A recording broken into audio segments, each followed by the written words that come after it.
What's up, everyone? This is your host, Ghost, coming to you live with another wonderful video. How is everyone doing today? I'm doing well myself.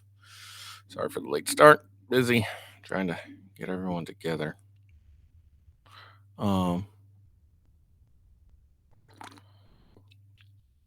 well, try and get people up and about in my home.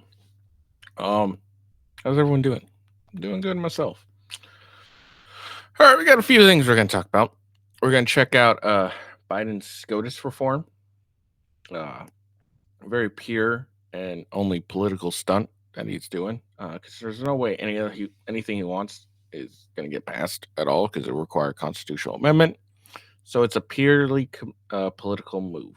Like, hey, look, I try to do something. Give me a pat on the back. That's all it is.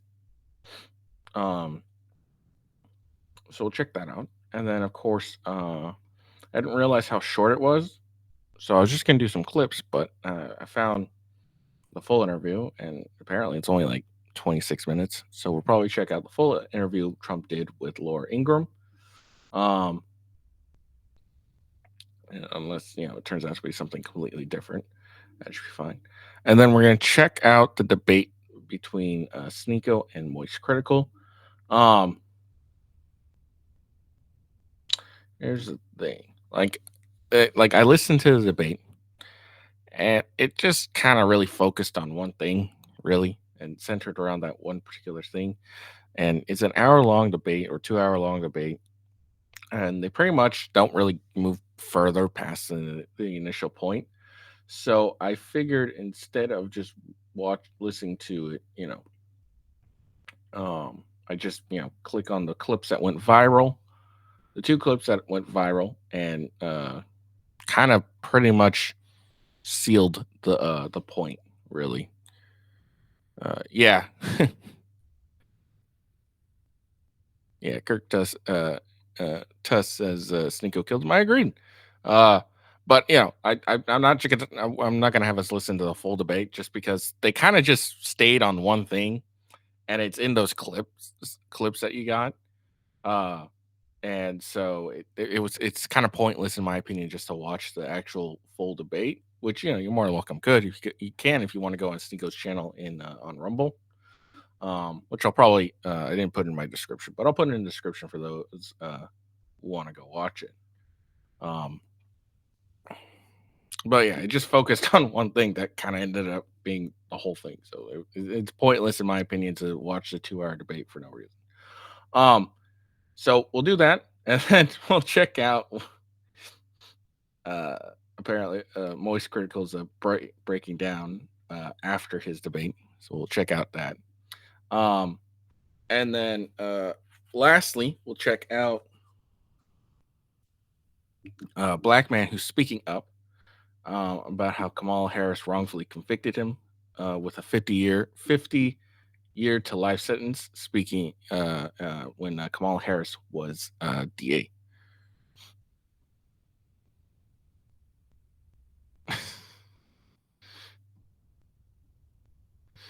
So my favorite part when Moist explained to Sneako that Nick isn't Sneako's friend. It's funny. No, my favorite part is the two clips I'm going to show you because it kind of ended like Moist just kind of bodied himself really. Um, it was stupid. So, all right, let's get into it. So let's check out Biden and his pure political stunt of the Supreme Court reform.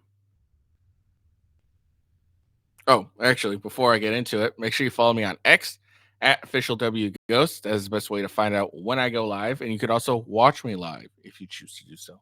And then, of course, regardless of where you're at, go to rumble.com/withghost and give me a follow, like there. Rumble is the last bastion of free speech, I actually think. And yeah. And then, of course, youtube.com/@withghost is the YouTube. All right. I'm actually getting some headway. I got like 30 people, 30 subscribers, which is what's up. I didn't realize that till I was looking at my analytics the other day. By happenstance, I wasn't really trying to focus on them. And then twitch.tv/official with Ghost is It's Twitch. So check me out there. Of course, I have a gaming channel. Haven't really been gaming much, so haven't had any time really. But for Rumble, it's Gaming with Ghosts. For YouTube, it's at official Gaming with Ghosts. The links is to all the various places that you can watch me is in the description of my videos. And make sure you like the video, regardless. All right, let's listen to Biden. Everyone, oh, I appreciate that. I'm assuming that means you gave me a follow. Appreciate it, Kirk Tuss. All right, let's check out. Oh, shoot. There we go. So again, we're a nation of laws, not kings and dictators. Okay. All right, Biden. So let's listen to what Biden has to say about his totally not a political stunt that will do absolutely nothing. Of increasing threats to American democratic institutions. I use the commission's analysis, and today I'm calling for 3 bold reforms to restore trust and accountability. No, it's not bold reforms. It's 3 useless reforms. Accountability to the court and our democracy. As a press shouted to me as I got off Air Force One, the Republican Speaker of the House said, "Whatever he proposes is dead on arrival." Well, I think his thinking is dead on arrival. What the fuck? Was that supposed to be clever? What the fuck did he say? What he's thinking is dead on arrival. What? Look. What the fuck?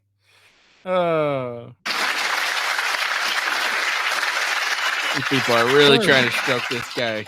I'm calling for a constitutional amendment called "No One Is Above the Law" amendment. It's a crappy amendment. I mean this sincerely. It holds that there's no immunity for crimes former president committed while in office. I share. The funny thing here is,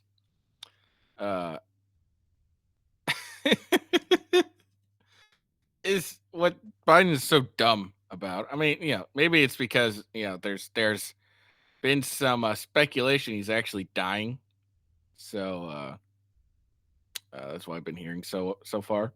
But what's so dumb about this is this could literally this could literally mean that he could get prosecuted for shit. Like, how dumb are you? Like, it's so dumb. Like, oh yeah, let's make it so you can be be charged, get found, get charged criminally by for things in office while you're president. Like, this is so dumb. Like, you could get charged yourself, Biden. And also passing, like, I don't know if many people know this, passing a constitutional amendment takes a lot. So the most common is, and how 26 out of 27 amendments were passed are the House each House of Congress must pass it with a 2/3 majority. That happens, the amendment is then sent to a state legislator for their approval. Here again, how another even larger supermajority is required. 3/4 of all state legislators must vote to approve the proposed amendment before it is considered ratified and added to the Constitution. This means that only 13 states can block a proposed amendment from being ratified. So that's the most common way of passing an amendment. And by the way, his entire at least the first 2, I would say probably even the third, all of them would have to really end up being passed with a constitutional amendment, because what he doesn't understand is his other proposals. It's not something that they can just do. They'd have to pass another amendment, which he doesn't understand. So, our founders' belief. So somehow he thinks he's going to get 2/3 majority in the House, and then 3/4 in the state legislature. That's what he thinks he can get to get presidential removal of presidential immunity. The president must answer to the law. The president is accountable for the exercise of the great power of the presidency. We're a nation of laws, not kings and dictators.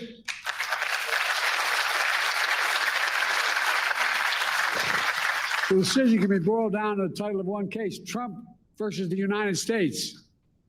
The court asserted it was making a ruling for the ages. That isn't true. The court made a ruling for one, a former president. Yeah, and all presidents. What are you talking about? Like this applies to all presidents, past, future, present. So it wasn't just like, I don't know, like this is a really bad talking point because it wasn't just about Trump. Like you could have had like any president go up there, like Obama, Bush, Carter, Biden, whoever. You could have picked any of them, and Congress, or not Congress, Supreme Court would still pass. Yeah, you can't. The president has immunity from crimes done in office. Nation of selectively enforced laws. Yeah. Enforced on thee, but not me. No other president in our history has asked for this kind of immunity for criminal actions. It's because no other president in history has ever been persecuted by his political opponent. Because what people don't understand is presidents have always had immunity. Okay, presidents had always had immunity. It just wasn't official because it was all basically it was all like run by a handshake and a wink. So basically, an incoming president would say to the outgoing president, "Hey, look, not really officially, but with in so many words, hey, look, we're not going to go after you politically for what you did during office. We're just going to leave you alone. You can enjoy your retirement. Peace out." All right, that's how it was ran for pretty much the beginning of our country until 2021 or whenever Trump was first started going after it legally. So no one would go after, no incoming president would go after their outgoing president because, it would lead to it happening to them. So presidents have always had presidential immunity. The only reason we needed to make it official, was because this president here, Biden, started going after his political opponent for things he did in office. Or, that's pretty much what happened. So then, no one no president in history needed to come back with a presidential immunity or request presidential immunity. It's because all presidents had it, and no one went after the political opponents. So when you change something, then you're going to have to change your entire law. So, like if you're in a small village and no one had no one had been murdered. You guys understood what murder was, but no one has ever been murdered since the founding of your village, and so you had no laws on murder because you're like, hey, we all understood, hey, we're not we're not going to murder anyone, and then one day someone decides to murder their neighbor. Well, then you're going to have to change the laws with this new thing that hasn't been a thing since the start of your village. That's the same thing here. Presidents have always had immunity. We always understood what immunity was, and presidents would be like, look, unless you got impeached, we're not going to go after you for what you did in office. Simple as that. And no president, no former president, not me, not one. Hold on. You're not a former president. You've never been a former president. You're a current president. Although now you will be a former president since you dropped out of the race. One should have been given any exception to this with such immunity. This exception isn't given just to Trump. It's given to all presidents afterwards. Like Trump can't go after you if he's the next president. Okay. No, it's not just one person, but whatever. The second thing I'm asking for, we've had term limits for presidents of the United States for nearly 75 years after the Truman administration. And I believe we should have term. After the Truman administration? No. No. That's not true. It wasn't the Truman administration. It was Eisenhower. Eisenhower?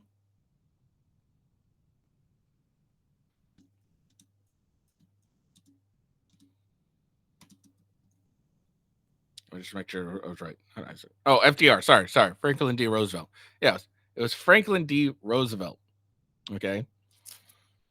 So that's when term limits were set, which is during his presidency. Now, I think he died in office, and then Truman came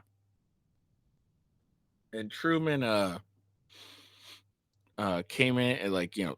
took over. But it wasn't the Truman administration; it was Roosevelt. And when Congress made the 25th, or was it not 25th? But whatever. When Congress made that amendment, you know what they did? They made it so it only happened when Roosevelt was done being president. Meaning, if he still was alive and kept getting reelected, it would only happen until he was no longer reelected. That's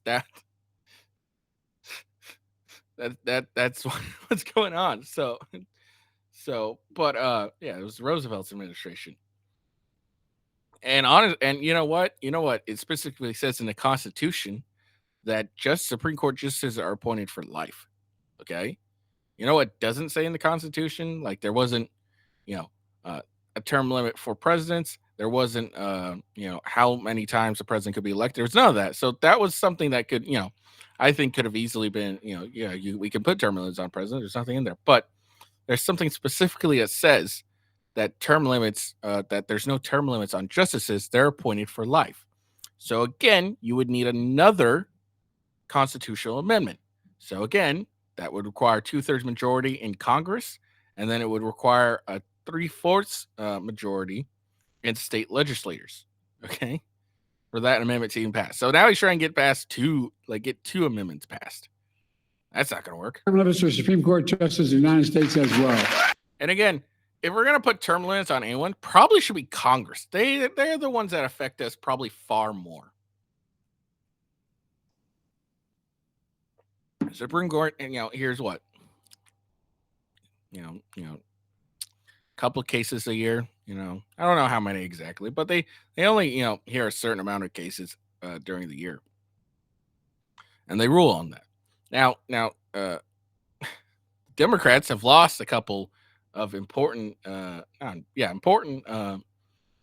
Supreme Court rulings, so they lost a couple. So now they're throwing a tantrum, saying, "Well, now we need to get term limits in there." That's all this is.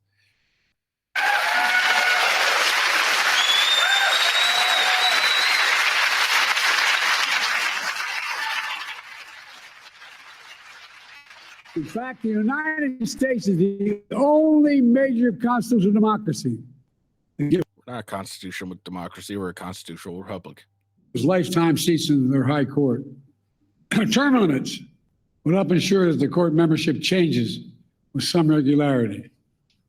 That would make timing for the court's nomination more predictable and less arbitrary. And you know why justices are appointed for life? They're appointed for life, so their decisions aren't going to be influenced with an upcoming election every X amount of years. How often they get elected? Okay, that's why it's an appointed position, and that's why there's lifetime appointments. So I guess my question, and you see, I don't have a question to that, but and you see that happen now with Congress. Their opinions will change depending on what the shift in the voting is. Simple as that. So that's why justices are supposed to be lifetime appointments, so their rulings won't be influenced by a hopeful re-election shit. Sure.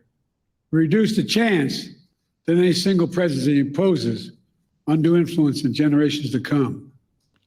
The bipartisan commission I convened analyzed various term limit structures. Based on their report, I believe the best structure is the 18-year term limit. That would help ensure the country would not have what it has now. An extreme court that's proud of an attack on the confirmation process that's been weaponized by those. So maybe he's just saying you get appointed for 18 years and then you get removed, or do you have to continue? Regardless, there's a reason. Again, justices are supposed to be appointed for life. Regardless, it's in the Constitution. Seeking to carry out an extreme agenda for decades to come. By the way, these guys mean it. These guys mean it. Project 2025 is real. They mean it. Third, I'm calling for binding code of conduct for the Supreme Court.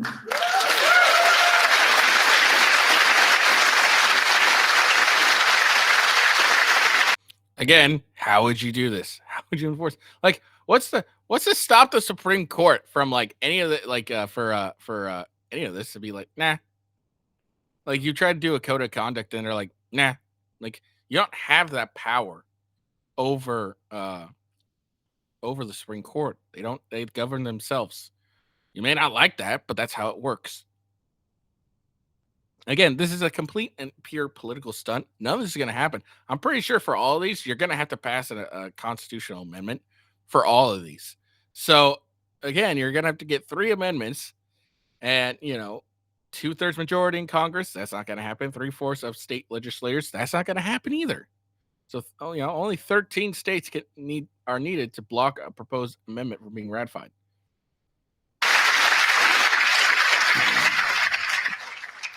Supreme Court's current ethics code is weak and even more frightening, voluntary. Any code of Congress must be enforceable. Under the reform I propose, justice would be required to disclose gifts. Again, how would you enforce that, Biden? Refrain from public political activity. Recuse themselves in cases in which they or their spouses have a financial or other conflict of interest. And again, like, even with all this stuff, something this particular, okay, what's going to constitute financial or political, because they're trying to make it seem like Justice Thomas's wife, because she supports Trump, any decision regarding Trump that Justice Thomas needs to recuse himself. Doesn't make any sense. Most people don't realize that Congress passed a law decades ago that says all federal judges, including Supreme Court justices, have to recuse themselves in such cases. But the current justices insist on enforcing that requirement themselves without any public oversight or compulsion. Yeah. See, that's their decision. They don't have to tell us how they made it. That might work. The court was actually enforcing those requirements, but they are not. There's none of these complaints at all. When Democrats were winning, now that they've lost a few decisions, this is what happens. They lose a few decisions, and they're losing their freaking minds. It's hilarious. The court is not self-policing. The court is not dealing with the obvious conflicts of interest. We need a mandatory code of ethics for the Supreme Court, and we need it now.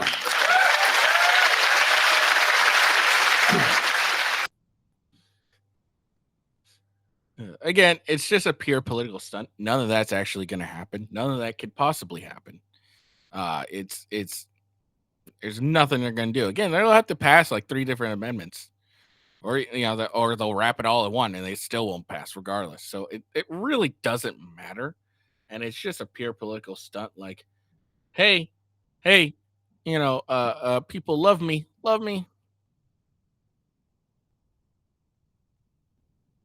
So,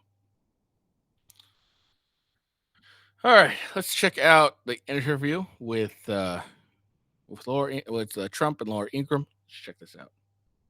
President, first, I would like to say a belated congratulations for retiring Joe Biden, at least from the campaign.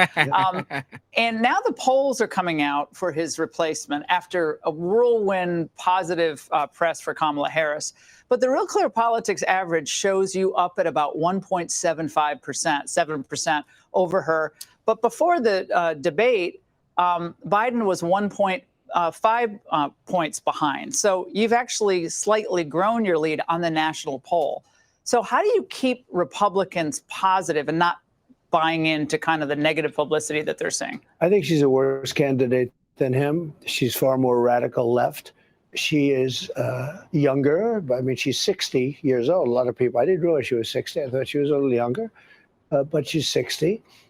She is talking a big game, but her game is pretty bad. I mean, she was the border czar. She's trying to pretend that she wasn't. You know, it's an amazing thing that's happened too, because we did a long time It's ago. an evolution, Mr. President, that yes, she was more progressive in 2020, but that she's moved to the middle on a number of these issues, and they're making a concerted effort to show kind of a new Kamala 2.0.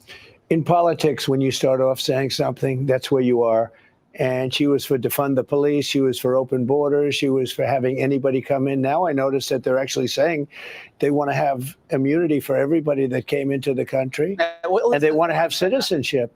She said that, and she said that she knows that she assumes Kamala Harris would support that. That means citizenship for 10 million, 15 million, or 20 million? Yeah, or 20 million. What would that do to the country? Destroy the country. It's already, I mean, it's in such bad shape. Our country has never been in a position like this, in addition to which we could end up in a third world war, okay? It's actually very true. We are in the midst of entering a third world war. We're sending money to Ukraine. We're sending money to Iran, or not Israel. It's a good possibility we could be in a world war. It's the closest we've been in a long, long time. But we have 20 million people that have come into the country. I would say by now it's 20 is probably going over that number. We have another 4 months to go, but really it's another 5 months, 5.5 months to go. So that number is going to increase very substantially. They're pouring in and they're coming. I just want to say that I don't care what the numbers say. I don't care if they say Trump's going to win by a landslide. Whatever you do, go out and vote. Okay, regardless. I don't care how confident you are Trump's going to win or how confident you are Trump's going to lose. Go out and vote. All right, go out and vote regardless. Regardless. Coming from prisons, they're coming from mental institutions, insane asylums. I always say that's a step above a mental institution. And we have a record number of terrorists coming into our country, and only bad things are going to happen. Nothing good is going to come out of it. A big news today is President Biden announcing reforms to the Supreme Court, which include not allowing immunity for presidents, and also new ethics rules. Now, a lot of us who used to clerk at the court believe that that's just a naked attempt to start knocking off conservative justices. It is. They didn't even consult Dick Durbin or the Senate Judiciary Committee on any aspect of this. What does this mean to you, what Biden is? Well, it's a typical Biden con. He doesn't want to give up immunity because if he didn't have immunity, look at all the things he did. The $3.5 million from Russia, all the money he's taken in from China, all of the bad things and the evil things he's done, not to mention that thousands of people killed in the border. Look at the Afghanistan pullout with the worst, most embarrassing day in the history of our country. All of the things he's done that are so bad, he desperately wants immunity. There's no way he would write off immunity for a president. But this is a really upending of our constitutional structure. He's doing that. And a common criticism of you from the left is he's the chaos candidate. He's the chaos former Just the president. opposite. And so what does that do to separation of powers if the executive branch can come along and say, oh, no, even though we have constitutional provisions governing the court, that we're just going to do this, or this is what we stand for? It's going nowhere. They need 75%, and it's going nowhere. He can't get it. He knows that, too. It's just, I think, look.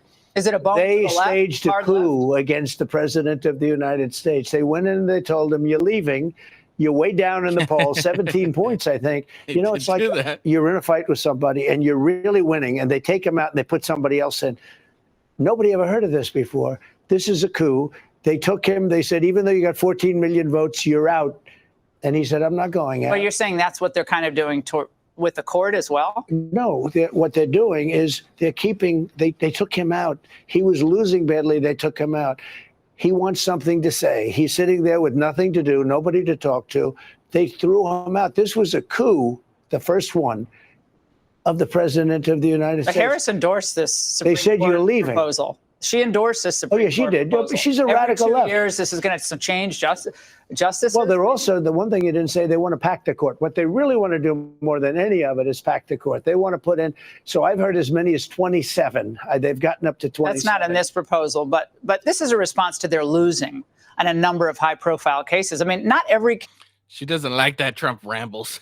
case has gone your way or Republicans' ways. Did Republicans ever put forward a series of these types of radical proposals? I don't recall. They haven't tended to, and we've been behind also. We've been behind in justices, and they don't do this. Actually, FDR did it a long time ago, which was interesting, but it hasn't really happened like this. It's never going to happen. I'll tell you, if I'm president, it doesn't happen. We keep it the way it is, and it's been working very well for a long period of time. I mean, basically, they want to create another Congress. They want to have so many people. Let's just go to another Congress.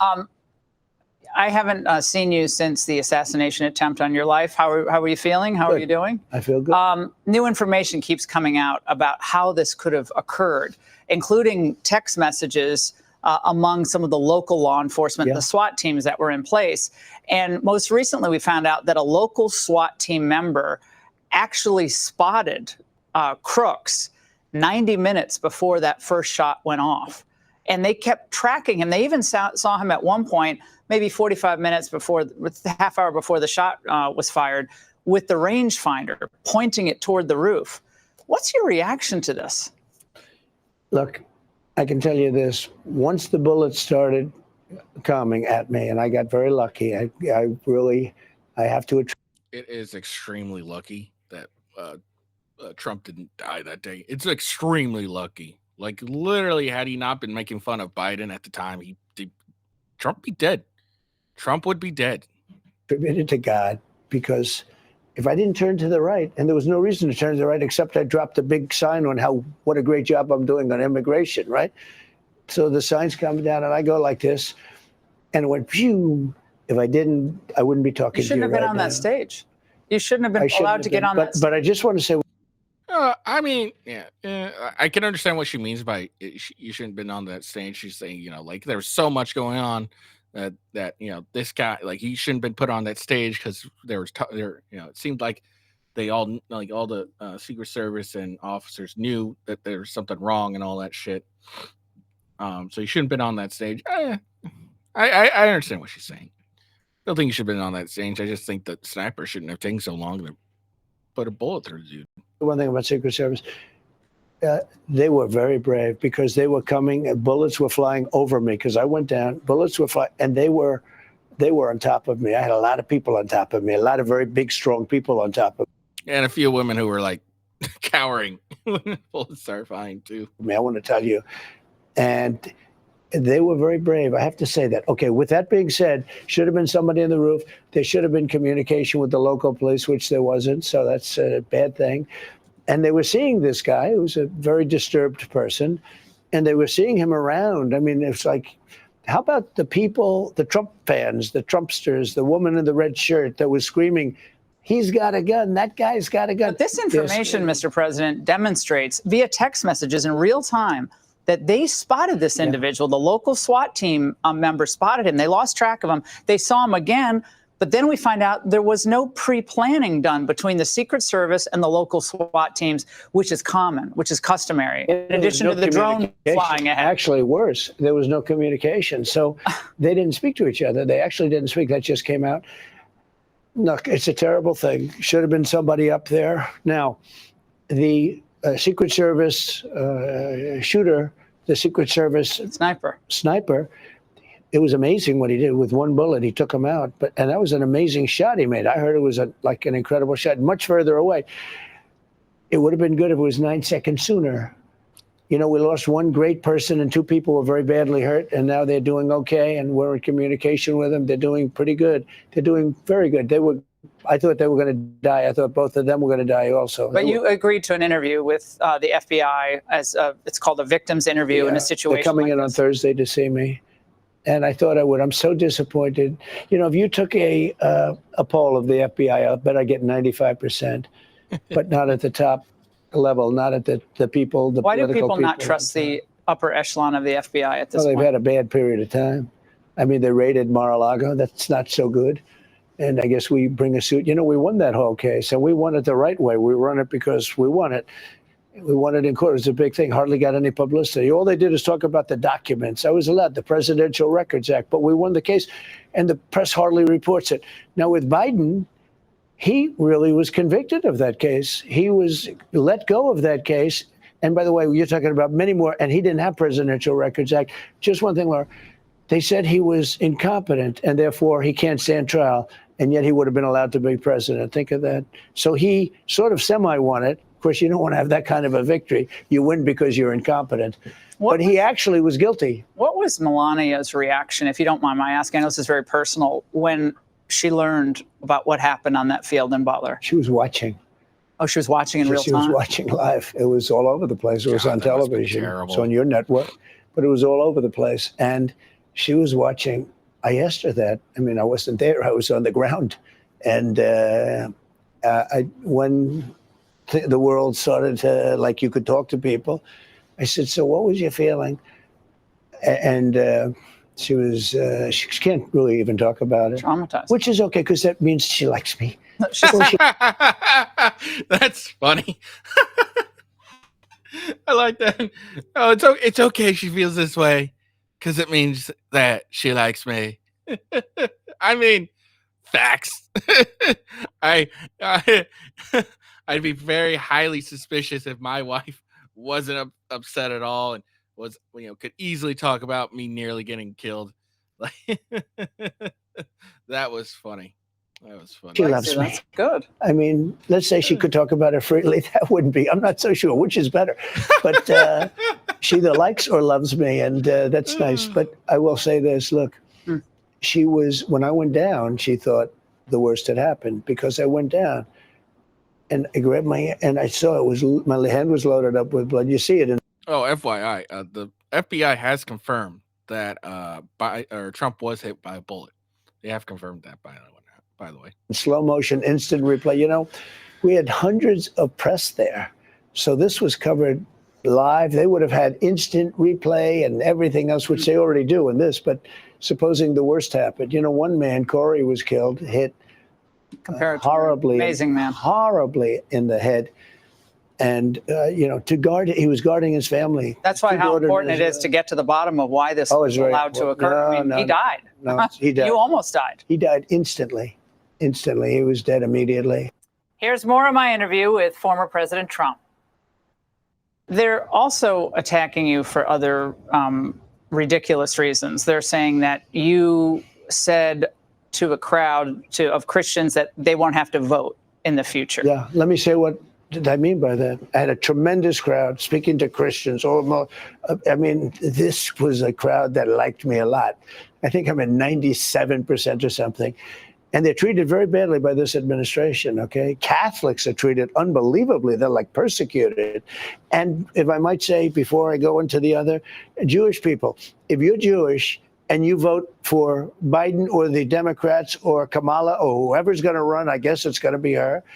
But if you voted for her or the Democrats, you should have your head examined, because nobody's ever been treated so badly by this. This administration is destroying Israel, et cetera, et cetera. So with respect to really like a statement, et cetera, et cetera. What the hell? Like I made, that statement is very simple. I said, vote for me. You're not going to have to do it ever again. It's true. Because we have to get the vote out. Christians are not known as a big voting group. They don't vote. And I'm explaining that to them. You never vote. This time, vote. I'll straighten out the country. You won't have to vote anymore. I won't need your vote. You can go back to you don't have to vote for you because you have 4 years in office. Look, Christians are known. You know who else doesn't vote? Gun owners don't vote. But just to be clear, what you're saying, though, you're not saying, it's being interpreted as you are not surprised to hear. No. By the left as, well, they're never going to have another election. He's saying there's not. So can you even just respond to that? I said Christians, I started off by saying, just so you understand, you never vote. Christians do not vote well. They vote in a very small percentage. Look, I covered this when I covered this rally. What he's saying is you can vote this one time, vote for me one time, and then you don't have to vote if you don't want to. That's what we really actually saying. Which is why, I don't know, maybe. And I bumped it at 1.5 speed because it's taking longer than I thought. They're disappointed in things that are happening, but for a long time, I say, you don't vote. I'm saying go out. You must vote. November 5th is going to be the most important election in the history of our country. Whether you vote early or not, we should have, by the way, one-day voting. We should have voter ID. We should have proof of citizenship, and we should have paper ballots, okay? That's what we should have, but we don't have that. But I said to the Christians in the room, thousands of them, I said, typically Christians do not vote. Why it is, I don't know. You're rebellious. Something's going on. Don't worry about the future. You have to vote on November 5th. After that, you don't have to worry about voting anymore. I don't care, because we're going to fix it. The country will. See, you just said it. I don't care. If you never vote after this election, I don't care. That's what he's fucking saying. be fixed, and we won't even need your vote anymore because, frankly, we will have such So, okay, hold on. love. If you don't want to vote anymore, that's okay. And I think everybody understood it. I didn't know there was any. Yeah, well, I mean, because it's the Okay, so what he's saying is, I'll have it fixed that we won't need your vote, because what he's saying is they'll fix voter voter, so there's voter ID, shit like that. We'll have an election that that's actually fair, and because what he's saying is Christians don't normally vote that much anyways, so their votes essentially don't matter because they end up not really voting regardless. So their votes are kind of don't really matter that much, is what he's really saying. But he's saying, like, this time around they do matter. He wants as many votes as he could possibly get. So vote this election. I'll fix it so that when we have elections later on, it's going to be fair, and we won't need your vote anymore.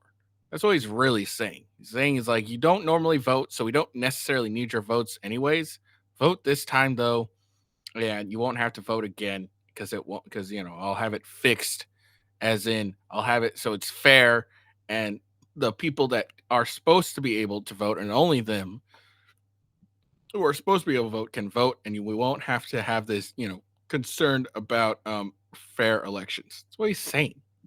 constant refrain. I mean, he's after they have done all the things that we've talked about. Horrible. All of the things. Russia, all the things. And dump their guy of 52 years, just dump him to the side. So they do all that, and then they say, well, no, you can't vote for him because he's literally never going to leave office. They're actually still saying that. Yeah. It's just unbelievable. But you will leave office after 4 years. By the way, I did last time. I kept hearing, he's not going to leave. He's not going to leave. Look, they are the ones that are a threat to democracy. Number one, they had an incompetent man as president, okay? Now they have somebody who's worse. She's sort of incompetent. She's not very smart, but she's very radical. Very radical. She will try and defund the police. She's going to try and defund. Is she more of an extremist than most Americans today still understand? Than Bernie. They say more than Bernie. More than Bernie Sanders. He endorsed her. Bernie Sanders is a major lunatic, okay? She's worse than Bernie Sanders. Now, she's trying to come back. She got rid of the laugh. I noticed I haven't seen that crazy laugh that she got. She's crazy. That laugh, that's the laugh of a crazy person. But I noticed that she's not using that laugh anymore. Somebody convinced her, don't laugh. Just don't laugh. Don't laugh under any circumstances because I like laughter, but sometimes not her laughter. But she claims now she's tough. She's tough on crime. She was a tough prosecutor. Never the borders are. She was a bad prosecutor. She was a prosecutor of black people. She put thousands and thousands of black people in jail over marijuana. But when it came to big crime, murders and everything else, she was weak. She would love to go after Trump. You know, she says, oh, Trump, Trump, Trump, I did nothing wrong. They did a lot wrong, but I did nothing wrong. This was a totally manufactured deal. This was an attack on a political opponent. And she was involved in that with Biden. And so far it's backfired because people know this was an attack on a political opponent. She was a bad prosecutor in San Francisco. She led the cashless bail and all of the different things. She was the first of all of the bad prosecutors that have allowed. You know, if you look at the 25 top cities, they're basically all Democrat. The prosecutors are weak. She was the early. She destroyed. She's a San Francisco liberal. They're pushing for debates with you. Yeah. It went down in flames with them last time, but they think they're going to get you. So you've been kind of a little unclear about whether you're going to debate or not. Will you commit tonight to debating? So I like debating. I like debating. I've done a lot of debates, and I've won the debates. I think they say I won the election because of that. I don't mind. They were pushing for this early debate. I said, why do we want to do an early debate? It didn't make sense to me. It turned out I was right, but for the wrong reasons, right? I want to do a debate, but I also can say this. Everybody knows who I am, and now people know who she is. She's a radical left lunatic. She'll destroy our country. She wants open borders. Why not debate her? Well, wait. But because they already know everything. She wants to defund our police. She wants no bail. She wants no cash. You kill somebody and we're going to release you immediately. They call it cashless. That's it. By the way, this has been a horrible thing for our country. This has been what I just said. Problem with Trump, he's rambling a bit here. He's a little rambling. Basically, why he's not going to debate Kamala? Because she hasn't been she's not the nominee yet. She's not the nominee yet. Simple as that. But we know where she is. She wants high taxes. Well, they're going to say you're afraid of debating her. That's what they're going to say. Well, they said that with Biden, too. You know, I was afraid. I did great with Biden, and I did great in every debate. I've had a lot of debates. But you're winning on all the issues, but, you know, I'm leading in the polls by, I think, a lot. I don't know. I hear different numbers. But I'm leading in all of the polls. I'm leading big in all of the swing states. And I say this. The answer is yes, I'll probably end up debating. I think, actually, the debate should take place before the votes start being cast. You know, I had a very good second debate with Biden. I really beat him badly. The problem was 30-40% of the votes were already cast. If you're going to have a debate, you got to do it, I think, before the votes are cast. I think it's very important that you do that. So the answer is yes, but I can also make a case for not doing it. Also, I don't like rewarding fake news. I don't like rewarding the people that have been, they're going to make tens of millions of dollars with this debate. I don't like ABC. I understand what he's saying, but yeah, I think regardless, if she's the nominee, Trump should debate her, and then and what'll happen is he'll probably end up exposing how terrible she is in the debate. They'll say Gabbard ended her presidential campaign in a debate. Come on. it's a terrible, terrible outfit. I don't like that ABC is going to get rich. George Slopadopoulos, as I call him. I don't like it's such. I mean, these are such bad people. I don't like that ABC is going to get rich. I don't like, and I will say something that when CNN did the last one, they were very fair. Jake Tapper was very fair. Well, maybe just you and her, Vice President Harris in a room together with no moderators. I don't mind that. I don't mind anything. Look, I don't mind. We can do any form of a They should have the debate on Rumble. Rumble, reach out to Trump, say you'll host the debate. You know, when they asked me to do the debate, they didn't think I was going to do it because they offered me the two heads, the two announcers, whatever you'd call them, the referees, call them whatever you want. But I have to say they were both very fair. It was CNN. They wanted to sit down. I said, no, I don't want to sit down. You can't sit down. They want to sit down. They offered me everything that I couldn't accept, and I accepted it. I accepted everything. And we had a debate. It was a great debate. It was actually, maybe it was a mistake. Maybe I shouldn't have debated so well because if I didn't, that was the end of him. Because from that day on, you could see that he was not going to be, in my opinion, I said, I don't think he's going to make it anymore. Yeah, it was. That debate did expose the truth about Biden, how cognitive inept he was. Now I have her. I would rather run against her than him. I think she's easier than he is because he had a certain. I always felt he was. Scranton Joe. I always felt he was incompetent, but he had a certain base, and no matter how bad he was, people were going to vote for him. She doesn't have that base. Coming up, what does former President Trump think of the Olympics opening ceremony? That's next. Have you watched any of the Olympics? I thought that the opening ceremony was a disgrace, actually. I thought it was a disgrace. The mocking of the Last Supper. I thought it was Catholics and Christians across the globe are outraged. I mean, it also removed the spotlight on these weirdos. These weirdos. It removed the spotlight from these weirdos and put it on, it removed the spotlight from who it's supposed to be about, the athletes that are competing, onto these weirdos. That's another thing. They can do certain things. I thought it was terrible. Can you say at the next Olympics, if you're president, you'll have enough influence on the organizers that we won't be, insulting Christians? We won't be having a Last Supper as portrayed the way they portrayed it the other night. I just think, look, I'm for everybody. I'm very open-minded. You understand. You know me better than most people know me. I'm very open-minded. But I thought what they did was a disgrace. Now to more of my interview with President Trump. So you're going back to Butler to finish that speech. That's a G move. He's like, you guys tried to get me. You guys tried to kill me. I'm coming back. I'm not fucking leaving. Give another. I'm speech. Going back to. It's interesting to finish it. You say, and now to proceed continued, from to where. be continued. Yeah, I mean, Why? It's a very interesting way of looking at it. I mean, I think that's. I think I've said that was a good idea. It's a good idea. Why? I think it's important symbolically. I don't think we should be stopped by somebody that has severe mental problems or whatever his problem was. You're going to do rallies outside. Yeah, I'm going to do rallies. A lot of predictable backbiting and media pig piles on your vice presidential choice, J.D. Vance.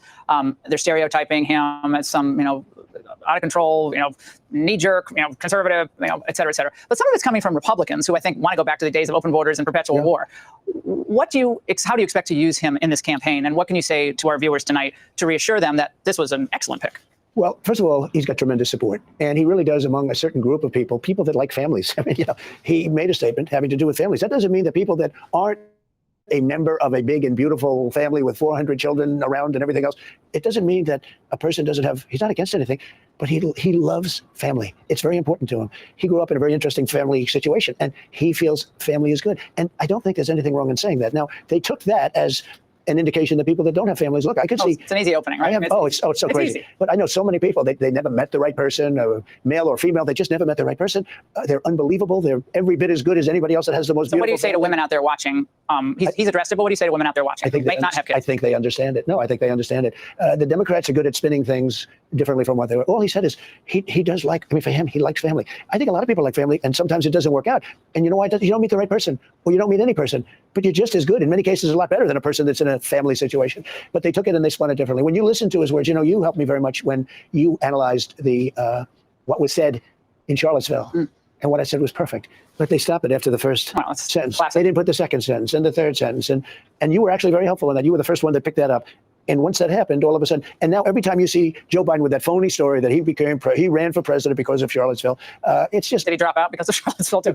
Come on. Well, he dropped out, and it's really, he truly did. That was a coup on an American president, and Obama doesn't like him. That's that's a good talking point for him. That's a good talking point for him. And he doesn't like Obama. Do you believe that Cy Hirsch reporting that Obama basically through various channels, maybe even directly to Biden, said, look, Joe, you either leave or they're going to use That's the what 25th happened. Amendment. We'll do it the easy way or the hard way. Some version of that story. Do you find that plausible? That's what happened. I mean, the bad part is that it's not, they talk about a threat to democracy. They're a threat to democracy because they should have gone out to see who it is. Now, I like this better because I'd rather run against him than I think any one of the people that we're talking about, or they could get it. I think I probably would prefer running against her more than running against anybody else. She's a disaster. You're the clear favorite, by the way, in the top 3 issues: the economy, immigration, inflation. So let's start with the economy. What would your policies do to bring down inflation so people understand? Like you said, we're going to have a great economy, but how? So pretty easy. He blew it with energy, with oil prices, gasoline prices, and he really blew it because it went up. I was at $1.87. They went up to $5, $6, and they're going up again, by the way, if you're not watching. Drill, baby, drill. If we get energy down, everything else is going to follow. It's the most important thing. Additionally, we have to keep all of these people that are causing this country a fortune. We're giving them healthcare, we're giving them schooling, we're giving them hospitals. They're taking up our hospitals. We have to close up the border. We cannot afford, no country can afford to take millions of people and support them. And you know what? Where they're living right now, most of them are coming just because they think this is a great opportunity to come. They weren't dying where they're living. They lived there, whether it was good, bad, or indifferent. They weren't dying. They're coming here because you look at guys like Gavin Newsom, where he says openly, come here, come to us, we're going to take you in.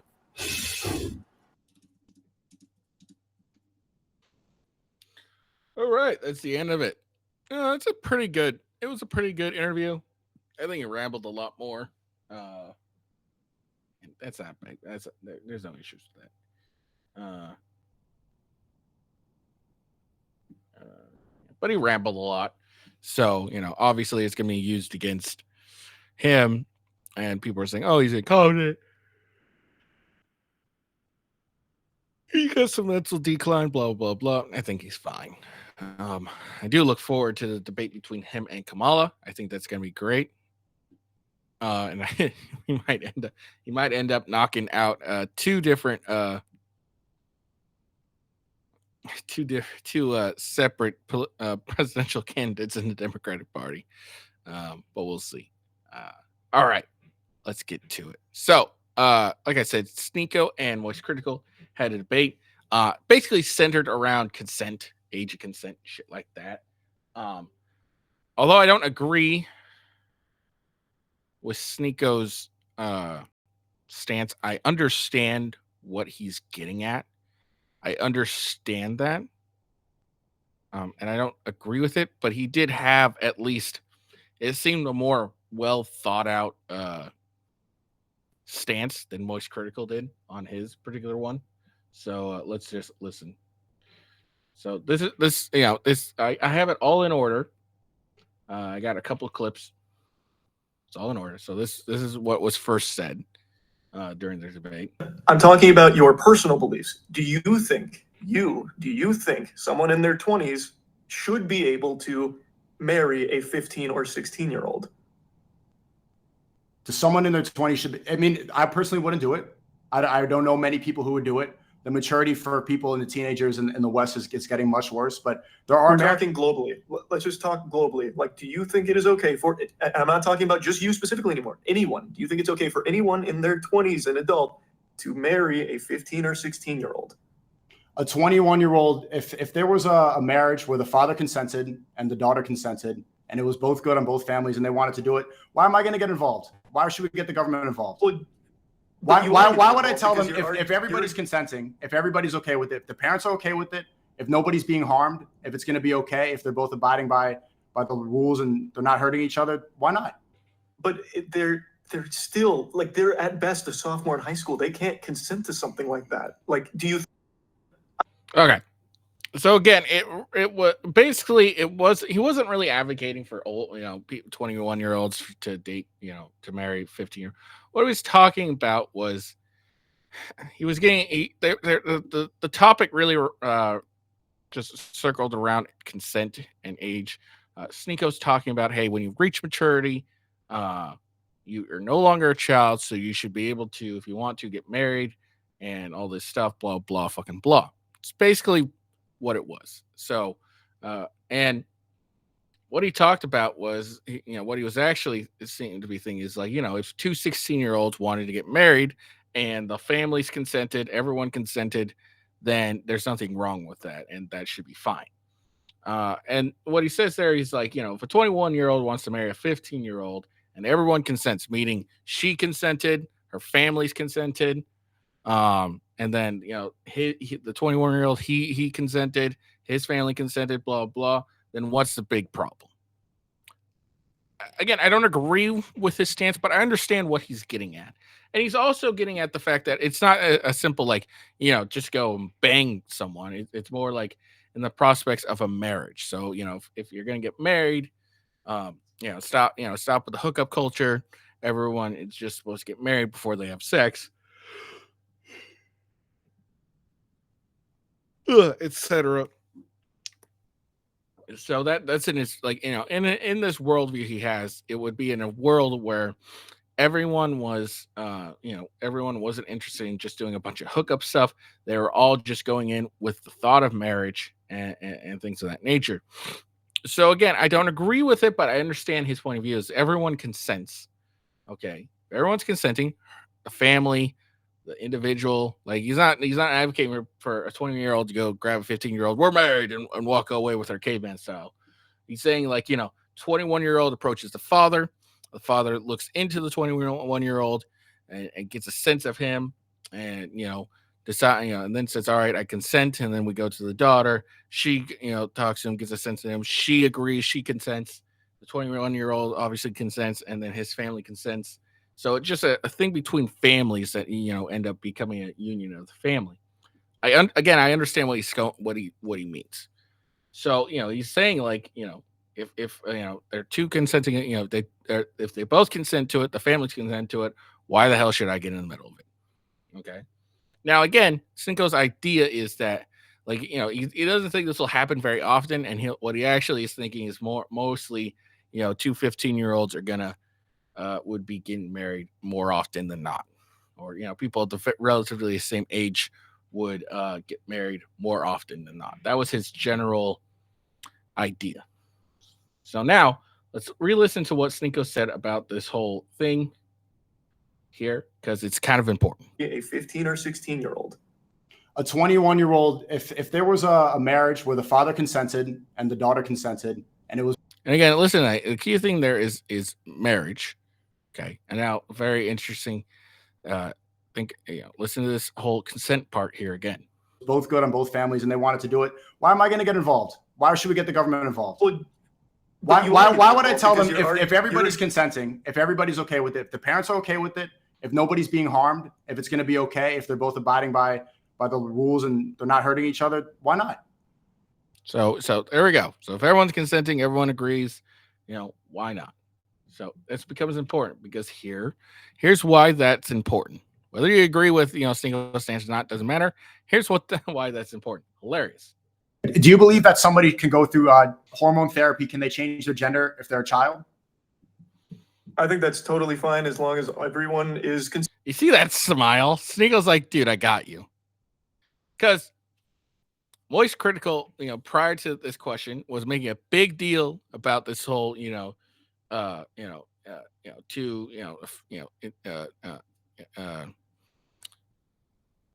teenagers getting married, shit like that. Even though Sneako's advocating for marriage and consent of everyone, everything, and Moist Critical thought that was terrible, horrible, blah blah blah. So now, when asked about, cutting people's dicks off, it's okay because everyone consented. Consenting, as you agree with. Okay, so as long as everyone, your parents are okay with it and you are okay with it, I think that's totally a familial decision to make. Yeah. Okay, so a child can cut their penis off and take hormone blockers and change their biology forever, but they can't get married. Oh, that's a decision that now extends beyond the family. That doesn't make any sense. Like, his stance doesn't make any sense. And Sneako kind of flopped on this as well. But his stance doesn't make sense. He's saying, well, now you're involving an other family. Yeah, but that other family, like the people outside that family, is also consenting. So everyone's consenting. It's all a giant consent between everyone. So his point doesn't make any sense here. Okay, it doesn't make any sense. So now he's like, well, because it's a child and he wants to cut off his dick, and the parents and the kids consenting, that's okay.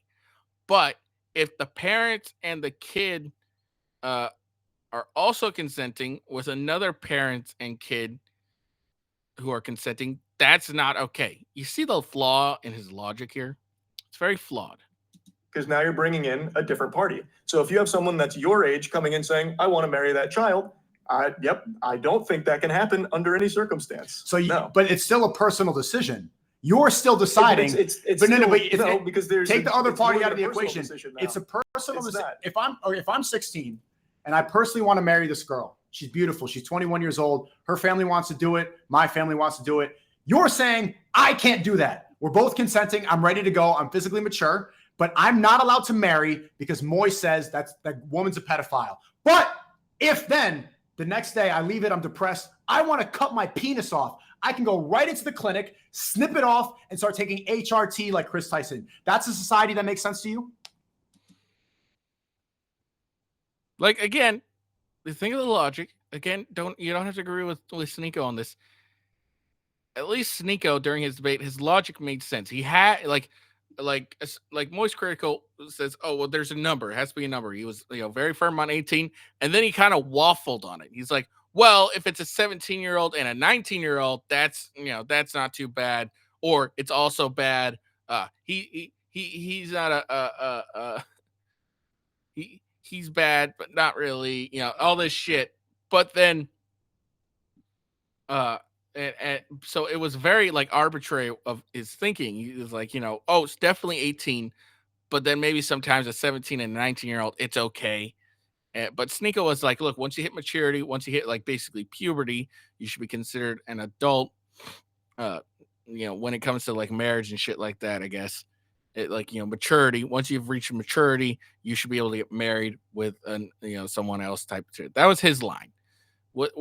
And it didn't falter. It's like, once you hit maturity, you should be able to get married. That type of situation. And then Moist Critical, like I said, he kept waffling. He was like, no, 18, is the age. Anything under 18, no good. You're a bad person. Well, if it's a 17 and a 19-year-old, I guess that's okay because of the Romeo and Juliet laws. And it was up in the airs and stuff. But this was really funny. And then they get into this debate about, the whole, 15-year-old and a 21-year-old wanting to get married and shit. If everyone consented, Moise was like, hey, this is bad. You shouldn't do this. But then when it comes to permanently altering your body, that would affect you for a lifetime. Okay. And would destroy, any hope of you actually having children, I think. That's okay because the parents are consenting and the child consenting. But again, if the parents and the child are consenting, and then we go to this other people and their parents and their child are consenting, what's the fucking problem? The logic doesn't make any sense here.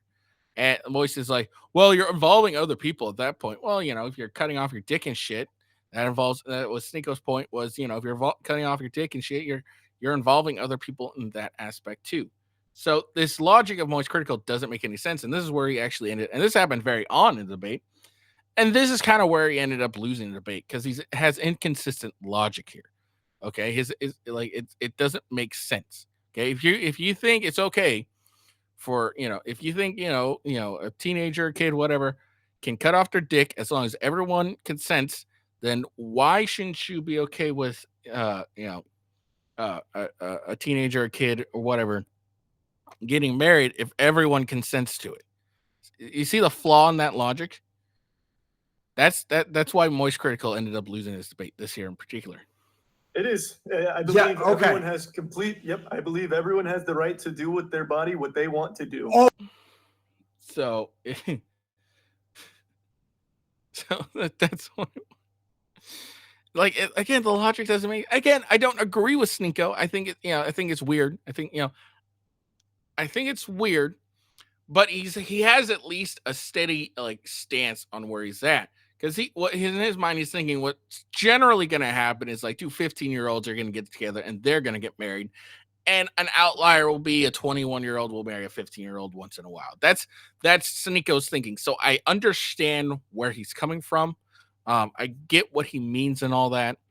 And I understand his stance. Always Critical doesn't have a real stance. He's like, well, they're, here's the thing. Even if it was 2 15-year-olds, they want to get married. The whole family consents. That's not okay. But if one 15-year-old's like, I'm really sad, I'm going to cut off my dick or so my vagina, then that's okay because everyone consented. Like it's not something that's actually consistent, and that's why he lost and everyone's roasting him. All right, so apparently after the debate, he broke down and rage quit. So let's listen to this. You can get therapy. You can go through the process of making that decision. I thought that's what it was. I thought he was just speaking in hyperbole with the dick cutting off shit. I thought that's what we were talking about. And then if you decide that's the path you want to take, it is your body. You can do that. You can make that decision once you become of age to make a decision like that. I just don't understand how it got so muddled. Half of the fucking conversation was hyperbole, and apparently that one was literal. Or it's a very malicious attack on what I'm trying to say or a misunderstanding. I don't know. But I think I'm just going to call it there. All right. Take it easy. Have a I don't know. Yeah, you don't know a lot. All right. And then this recently happened. So Moist Critical's confused why Sneako isn't not getting backlash after the debate. So let's listen to what he has to say. Easy is Sneako isn't even in a misunderstanding. He literally advocates for 12 to 15-year-olds to marry adults. And he's the good guy. It's craziness. I get. We live in the loony dimension. Easy is Sneako.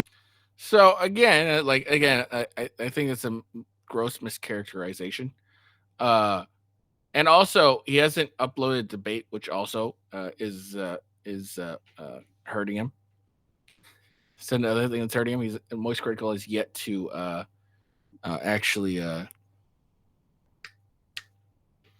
upload a debate, which also hurts him. But the thing is with Sneako is like, we may not like his stance, but his stance is understand. You can understand his stance on it. You can disagree with it, but you can get where he's coming from. And again, he's thinking more typically. It's going to be like two 15-year-olds or some of the, close in age that are going to get married more often than not. And maybe an outlier here and there of something else, which again, I get, but at least his stance is consistent. But when Moist Critical is like, it's age consent, everything's all good, then go ahead, cut off your dick, sew up your vagina. That's fine. But then if two, adults, if those same 15-year-olds decide to cut off their dick and sew up their vagina, that's completely fine. But if they want to get married to each other, that's not fine. Doesn't make any sense. Okay. Doesn't make any sense, which is why Moist Critical lost. All right. Last but simply not least, it's going to be the end of it. So, black man wrongfully convicted of 50 years to life, speaks out about Kamala. In 2008, I was framed for murder and wrongfully convicted by the office of Kamala Harris, sentenced 50 to life in prison. It took me 5.5 years to ultimately get back in the trial due to prosecutorial misconduct, and it took me another year to go to my second trial, to which I was vindicated by a jury of my peers. When I got convicted, Kamala Harris was in the courtroom. When I got sentenced 50 to life in prison, Kamala Harris was in the courtroom. When I looked back and I seen her, she was smiling. And she did that stupid ass laugh that she do right now. This shit ain't funny.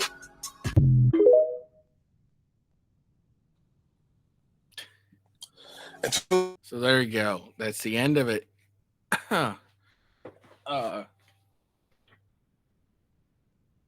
Interesting. So this guy's come out and I was wrongfully convicted. This is horrible, and Kamala did this to me. Should we Trump should be using this. Trump should bring that guy and after he verifies the story, of course, and bring that guy and put him on his next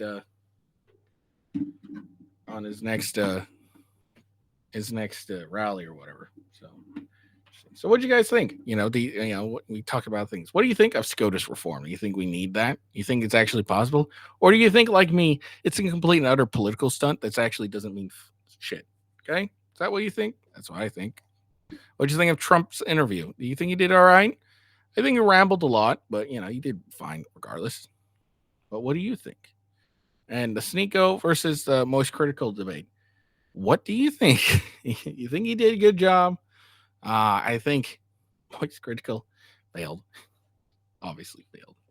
But what do you think? Like, and let's get the feelings out. All right, like whether you agree with Sneako's stance or not, it's irrelevant at this point.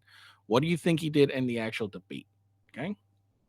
Again, I don't like. I don't agree with what Sneako says, but I understand, and at least he's fairly consistent in his point. And then what do you think about this black man who was convicted wrongfully by Kamala? Terrible. All right. I hope you guys enjoyed the video. Make sure you like and subscribe. Tomorrow, we're going to check out a Jubilee video where they had a debate between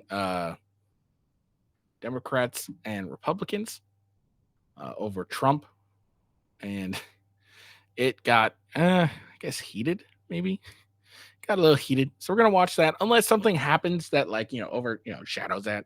But I don't think it will. So we're going to check that out tomorrow. I hope you have a good day. Peace out. And I will see you later.